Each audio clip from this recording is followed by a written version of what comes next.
Patricia, Patricia,别吵，别吵。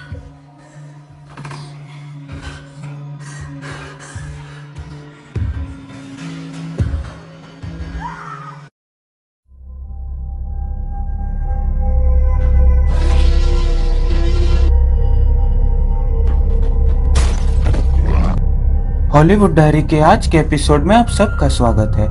आज हम 2018 में आई मूवी सस्पिरिया को हिंदी में एक्सप्लेन करेंगे। ये फिल्म 1977 की सस्पिरिया का ही रीमेक है और इसे लूका ग्वाडानिनो ने डायरेक्ट किया है और इस फिल्म की मुख्य भूमिकाओं में डकोटा जॉनसन, मिया गोथ और टिल्डा स्विंटन है।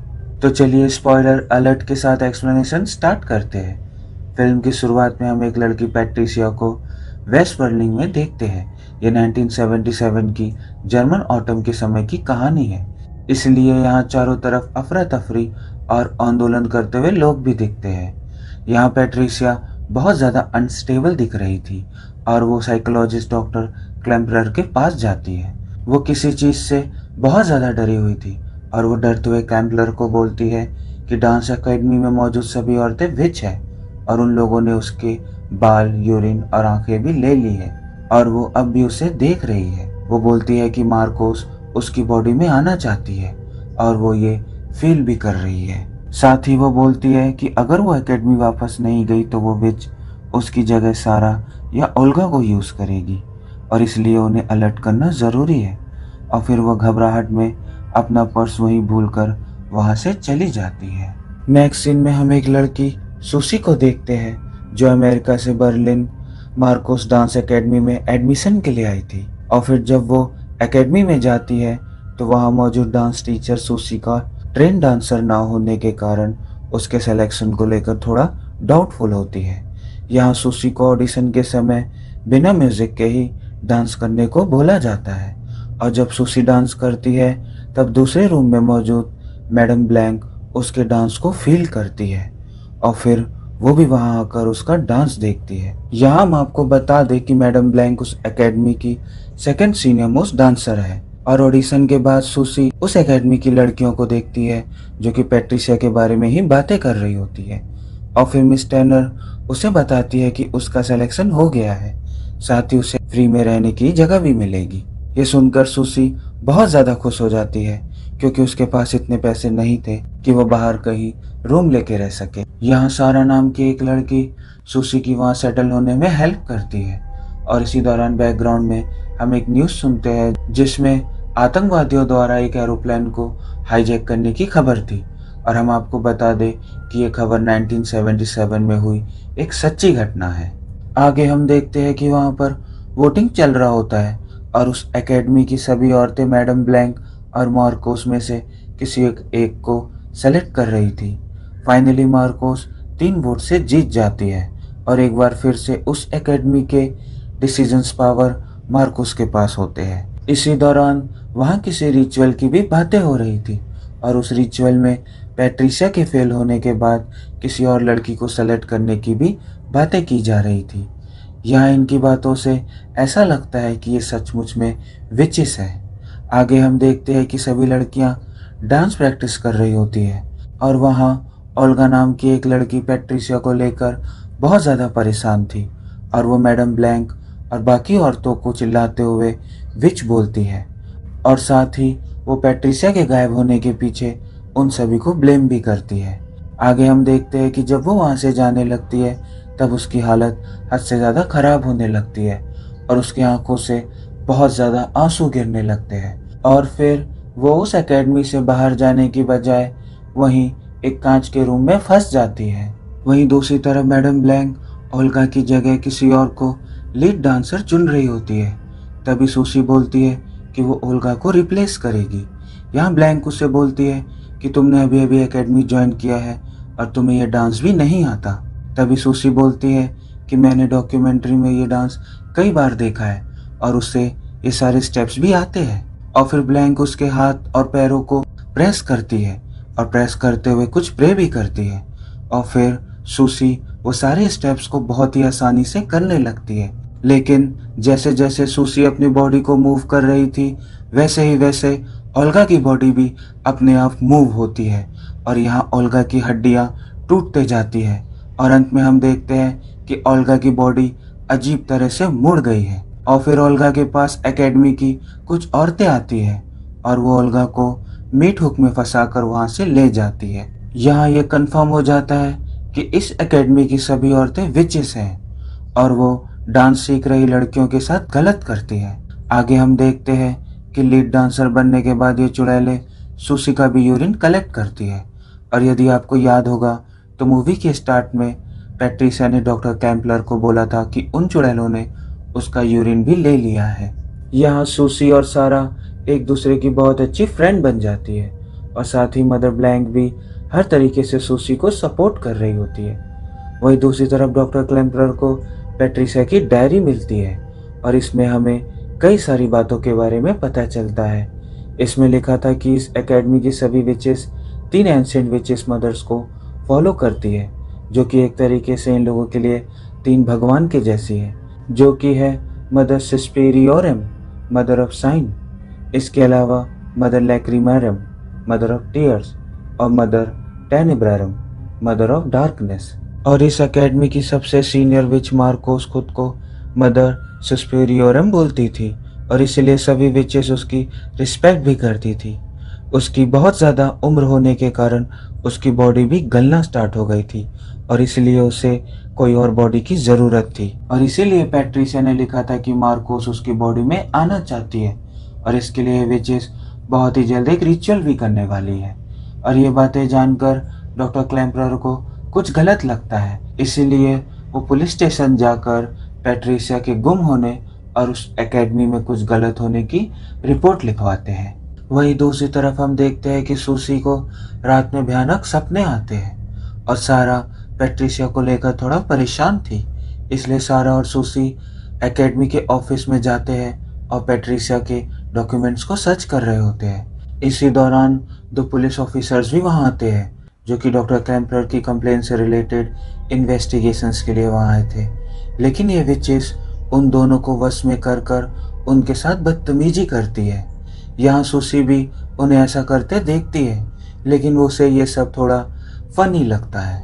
नेक्स्ट सीन में हम देखते हैं कि जब सुशी डांस कर रही होती है तभी उसे जमीन के नीचे से कोई फील करता है और ये कोई और नहीं बल्कि मार्कोस ही थी और अब उसने सुशी को सेलेक्ट किया है। यहाँ मैडम ब्लैंक भी ये सब समझ जाती है और वो मिस टर्नर पर गुस्सा होती है कि उसने उन्हें क्यों नहीं बताया कि मार्कोस यहाँ आने वाली है। यहाँ बाकी विचेस की तरह मिस टर्नर भी मार्कोस को मदर सुस्पिरियोरम समझती थी, लेकिन मैडम ब्लैंक ऐसा नहीं मानती थी और वो टर्नर को बोलती है कि सुशी अभी तैयार नहीं हुई है और जब तक वो तैयार नहीं हो जाएगी तब तक वो उसे मार्कोस को नहीं सौंपेगी। यहाँ मैडम ब्लैंक सुशी को मार्कोस को सौंपना नहीं चाहती थी, लेकिन उस एकेडमी में मार्कोस का ही ऑर्डर चल रहा था, इसलिए उनके पास उसको फॉलो करने के अलावा कोई और चारा भी नहीं था। यहाँ हम रात में देखते हैं कि सुशी को फिर से भयानक सपने आते हैं और वो बोलती है कि मुझे पता है कि मैं कौन हूँ और हमें यहाँ ये भी पता चलता है कि ये सपने मैडम ब्लैंक ही सुशी को भेजती है। नेक्स्ट सीन में हम देखते हैं कि जब डांस प्रैक्टिस के समय जंप वाले मूवमेंट को सुशी अच्छे तरीके से परफॉर्म नहीं कर पा रही होती है, तब मैडम ब्लैंक एक दूसरे स्टूडेंट को बुलाती है जो इस स्टेप्स को बहुत अच्छे तरीके से परफॉर्म करती है और फिर वो कुछ समय तक उस स्टूडेंट को देखती है और फिर सुशी को देखती है जैसे कि वो उसके मूव सुशी में ट्रांसफ़र कर रही हो। और प्रैक्टिस के बाद वो स्टूडेंट एकदम से गिर जाती है और उसकी हालत भी ख़राब होने लगती है। आगे हम देखते हैं कि सुशी उन मूव्स को बहुत अच्छी तरीके से कर पा रही है। वहीं दूसरी तरफ डॉक्टर कैम्पलर पुलिस ऑफिसर से मिलने जाते हैं और वो ऐसा रिएक्ट करते हैं जैसे कि उनके साथ कुछ हुआ ही नहीं हो और साथ ही एकेडमी में सारी चीज़ें नॉर्मल भी है। यहाँ हम आपको बता दें कि उन ऑफिसर्स पर अभी भी उन चुड़ैलों का जादू है और इसलिए वो ऑफिसर्स ऐसा रिएक्ट कर रहे होते हैं। डॉक्टर क्लैम्पलर एकेडमी के पास जाते हैं और सारा को मिलते हैं। वो खुद को पैट्रिसिया का फ्रेंड बताकर इंट्रोड्यूस करते हैं और फिर वो सारा को लंच पे लेके जाते हैं। वो सभी बातें सारा को बताते हैं जो पैट्रिसिया की डायरी में लिखी थी और वो उस एकेडमी और वहाँ मौजूद डांस टीचर्स के बारे में गलत बातें बोलते हैं और ये बातें सुनकर सारा वहाँ से चली जाती है। और आगे हम देखते हैं कि वो सारी विचेस जब खाना खा रही होती है तब वो आपस में बातें कर रही होती है कि पैट्रिशिया को सेलेक्ट करना गलत डिसीजन था। और तभी वहाँ एक विच खुद का गला काट कर सुसाइड कर लेती है। और इस विच को हमने शुरू से ही दुखी देखा था, जैसे कि उसे इस बात का गिल्ट था कि वो लोग एकेडमी में मौजूद स्टूडेंट्स के साथ गलत करते हैं। नेक्स्ट दिन सारा वहाँ चुपके से एकेडमी की छानबीन करती है। तभी उसे वहाँ एक सीक्रेट डोर मिलता है और उसके अंदर जाने के बाद वहाँ उसे मार्कोस और ब्लैंक की फ़ोटो और कई सारी अजीब गरीब चीज़ें दिखती है, जिसका इस्तेमाल ये विचेस काला जादू करने में करती थी। तभी उसे वहाँ उन चुड़ैलों की चीखें और स्पेल करती हुई आवाज़ें सुनाई देती है। सारा बहुत ज़्यादा डर जाती है और एक मीट हुक लेकर वहाँ से भाग जाती है। अगले दिन वो डॉक्टर कैम्पलर से मिलती है और वो उसे पैट्रिशिया की डायरी में लिखी सारी बातें और डिटेल से बताते हैं। वो बताते हैं कि इसकी शुरुआत 11वीं सेंचुरी में हुई थी, जब 3 बहनों ने ब्लैक सी के किनारे काला जादू या विचक्राफ्ट को बनाया था। इसके बाद इन तीनों ने बहुत पैसा कमाया और ये जहाँ भी जाती थी वहाँ लोग मारे जाते थे। और इन 3 बहनों के नाम थे मदर सुस्पिरियोरम, मदर लैक्रिमारुम और मदर टेनेब्रम। और एकेडमी की सबसे बूढ़ी विच खुद को मदर सुस्पिरियोरम बोलती है, जो कि इन तीनों सिस्टर्स में सबसे बड़ी है।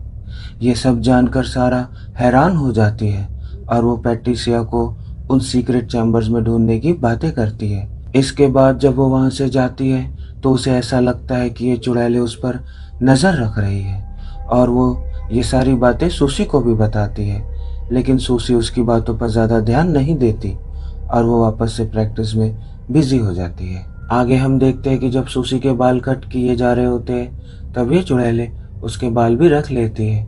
और यदि आपको याद होगा तो पैट्रिशिया ने भी बोला था कि ये चुड़ैलों ने उसके बाल रख लिए हैं। इसके बाद जब परफॉर्मेंस वाला डे आता है तब सभी लड़कियां तैयार हो रही होती है। यहाँ सारा भी रेडी होने के बाद उस सीक्रेट एरिया में चली जाती है, क्योंकि सभी विचेस शो की तैयारी में बिजी थी। यहाँ डॉक्टर क्लैम्पलर भी उस शो को देखने आते हैं। और जब शो स्टार्ट होने वाला होता है तो सारा को छोड़कर सभी लड़कियां वहाँ होती है और फिर परफॉर्मेंस का टाइम आ जाता है।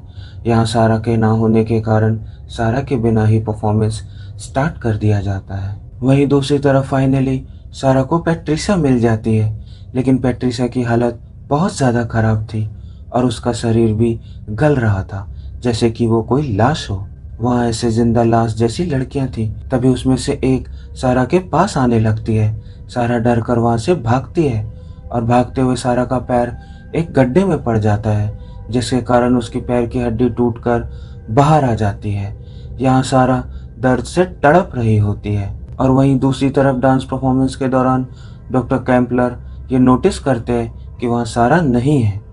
यहाँ हम देखते हैं कि सारा के पास वो विचेस आती है और वो उस पर काला जादू करती है, जिसके कारण वो पोजेस हो जाती है और उसकी टूटी हड्डियाँ और चोट भी दिखना बंद हो जाता है। और फिर सारा भी उस डांस परफॉर्मेंस वाले एरिया में आती है और वो भी ग्रुप को ज्वाइन कर लेती है। ये सभी डांस कर रही होती है, लेकिन ये डांस किसी रिचुअल के जैसा लग रहा था। ऐसा प्रतीत होता था कि ये चुड़ैलें डांस की आड़ में कोई रिचुअल परफॉर्म कर रही हो। यहाँ डांस करते करते सारा वापस से नॉर्मल हो जाती है और उसे दर्द का एहसास होने लगता है और वो वहीं गिरकर चीखने लगती है। और फिर यह डांस या रिचुअल कंप्लीट होने के पहले ही रुक जाता है, क्योंकि सारा के गिरते ही सूसी और बाकी लड़कियां डांस करना बंद कर देती है। आगे हम देखते हैं कि सूसी के पास मैडम ब्लैंक आती है और वो उसे बोलती है कि उसे डांस रोकना नहीं चाहिए था और उसे परफॉर्मेंस कंप्लीट करना चाहिए था। यहाँ हम देखते हैं कि ये दोनों टेलीपैथिक के जरिए आपस में बात कर रहे होते हैं। यही ब्लैंक की बातें सुनकर ये साफ हो जाता है कि वो सूसी को पसंद करती है और वो उसे मार्कोस को सौंपना भी नहीं चाहती, और इसीलिए वो सूसी को बोलती है कि वो भी रिचुअल के लिए रेडी नहीं है। लेकिन यहाँ सूसी बोलती है कि अब वो रिचुअल के लिए तैयार है। आगे हम देखते हैं कि कैम्पलर को उनकी वाइफ दिखती है, जो कि 2 साल पहले लापता हो गई थी। यहाँ कैम्पलर उसके पास जाते हैं और उसके साथ वॉक करने लगते हैं और इसके बाद उन्हें रियलाइज़ होता है कि वो उस एकेडमी के पास आ गए हैं। और फिर उनकी वाइफ गायब हो जाती है और 2 विचेस उन्हें पकड़कर अंदर ले जाती है। यहाँ हम आपको बता दें कि इन चुड़ैलों ने डॉक्टर क्लैम्परर को उनकी वाइफ के नाम पर भ्रमित कर यहाँ लाया है, क्योंकि ये लोग फाइनल रिचुअल परफॉर्म करने वाली है और उसके जरिए सुसी की बॉडी में मार्कोस को डाला जाएगा। और इस रिचुअल के लिए उन्हें एक विटनेस चाहिए था, जो उन्होंने डॉक्टर क्लैम्परर को चुना है। इसके बाद रिचुअल स्टार्ट होता है और वहाँ सभी विचेस और स्टूडेंट्स न्यूड होकर रिचुअल परफॉर्म कर रही होती है। यहाँ हम पहली बार मार्कोस को भी देखते हैं। यहाँ मार्कोस की बॉडी में कई सारे ट्यूमर्स भी थे और वो बहुत ज़्यादा भयानक और बेहुदा थी। यहाँ सारा, ओल्गा और पैट्रिसिया की बॉडी को कट कर उनका खून निकालकर इस रिचुअल में यूज़ किया जा रहा था। और फिर वहाँ सुसी आती है। यहाँ मैडम ब्लैंक सुसी को लेकर चिंतित थी और वो बार बार उसे बोल रही थी कि अगर वो तैयार नहीं है तो हम ये रिचुअल रोक सकते हैं। और इस बात को सुनकर मार्कोस ब्लैंक पर बहुत ज़्यादा गुस्सा होती है, लेकिन सुसी बोलती है कि वो इस रिचुअल के लिए तैयार है। और फिर मैडम ब्लैंक को कुछ गलत लगता है और वो जैसे ही ये रिचुअल रोकने वाली होती है, मार्कोस गुस्से में उसका सिर लगभग काट देती है। इसके बाद मार्कोस सुसी को बोलती है कि वो अपनी रियल मदर को त्याग कर उसे मौत दे और वो मार्कोस को अपनी मदर स्वीकार करे ताकि मार्कोस उसकी बॉडी में आ सके। तभी वहाँ डेथ आता है और वहाँ डेथ को देखकर सभी डर जाते हैं। डेथ सुसी के सामने आकर झुकता है और यह देखकर मार्कोस भी डर जाती है और वो सुसी से पूछती है कि वो कौन है। यहाँ सुसी बताती है कि वो मदर सस्पेरियोरम है और वो मार्कोस के झूठ और गलत काम से बहुत ज़्यादा नाराज है। और फिर डेथ पहले मार्कोस को मारता है और फिर उन सभी विच को एक एक कर मार देता है जिन्होंने मार्कोस को वोट दिया था। यहाँ सुसी अपने रियल फॉर्म में आ जाती है और वो सारा, ओल्गा और पैट्रिसिया के पास जाती है और उनसे पूछती है कि उन्हें क्या चाहिए। वो तीनों बहुत ज़्यादा दर्द से तड़प रही थी और वो तीनों सुसी से मुक्ति मांगती है और वो प्यार के साथ उन्हें इस जीवन से मुक्त कर देती है और डॉक्टर क्लैम्परर भी अपने घर चले जाते हैं। नेक्स्ट दिन हम उन स्टूडेंट्स को देखते हैं जिन्हें रात की कोई भी बात याद नहीं थी और वो सभी वापस से प्रैक्टिस के लिए आती है और यहाँ उन्हें बताया जाता है कि मैडम ब्लैंक यहाँ से चली गई है। वहीं दूसरी तरफ हम देखते हैं कि बची हुई विचेस उस जगह को साफ कर रही है। हालांकि ब्लैंक का सिर काफ़ी हद तक कट गया था, लेकिन वो अभी भी जिंदा थी और हो सकता है कि सुसी उन्हें ठीक भी कर दे। और अब वहाँ पर सारी विचेस सुसी का ही ऑर्डर फॉलो करती हैं। इसके बाद सुसी डॉक्टर क्लैम्परर के पास आती है और उनसे उन विचेस द्वारा किए गए बुरी हरकतों के लिए माफ़ी भी मांगती है और वो उसे बताती है कि उनकी वाइफ की 2 साल पहले ही मौत हो गई है। उनसे बिछड़ने के बाद वो 20 दिन तक एक कैंप पे थी और उसके बाद वही उनकी मौत हो गई थी और अपने जीवन के लास्ट टाइम में भी वो डॉक्टर क्लैम्परर को ही याद किया करती थी। वो डॉक्टर क्लैम्परर की सारी यादें भी मिटा देती है ताकि उन्हें कोई दुख ना रहे और ये मूवी यही एंड हो जाती है। और डॉक्टर क्लैम्परर की वाइफ का किरदार निभाने वाली एक्ट्रेस जेसिका हापर है और जेसिका हापर ही 1977 में आई मूवी सस्पेरिया की लीड एक्ट्रेस भी है। तो आपको हमारे ये एक्सप्लेनेशन और ये मूवी कैसी लगी हमें कमेंट बॉक्स में ज़रूर बताएं। पसंद आया है तो लाइक ज़रूर करें और अपने दोस्तों के साथ शेयर भी करें। और यदि आपने अभी तक हॉलीवुड डायरी को सब्सक्राइब नहीं किया है तो फटाफट इसे सब्सक्राइब कर लीजिए और बेल आइकन को भी ऑन कर दीजिए। और आप सभी मेरे भाई के channel the tales of the movies को भी सब्सक्राइब कर लीजिए, वहाँ पे भी आपको इंटरेस्टिंग एक्सप्लेनेशन मिल जाएगी। और आप सभी हॉलीवुड डायरी को ट्विटर और इंस्टाग्राम पे भी फॉलो कर लीजिए, उसका लिंक आपको नीचे डिस्क्रिप्शन में मिल जाएगा। और आज का शॉर्ट आउट जाता है दीपा, जयदीप, ऋषभ, रहीम और सीवी रॉय को। तो एक बार फिर से आप सभी का हॉलीवुड डायरी के परिवार का हिस्सा बनने के लिए बहुत बहुत शुक्रिया। हम फिर मिलेंगे आप सभी से नेक्स्ट वीडियो में, तब तक के लिए गुड बाय।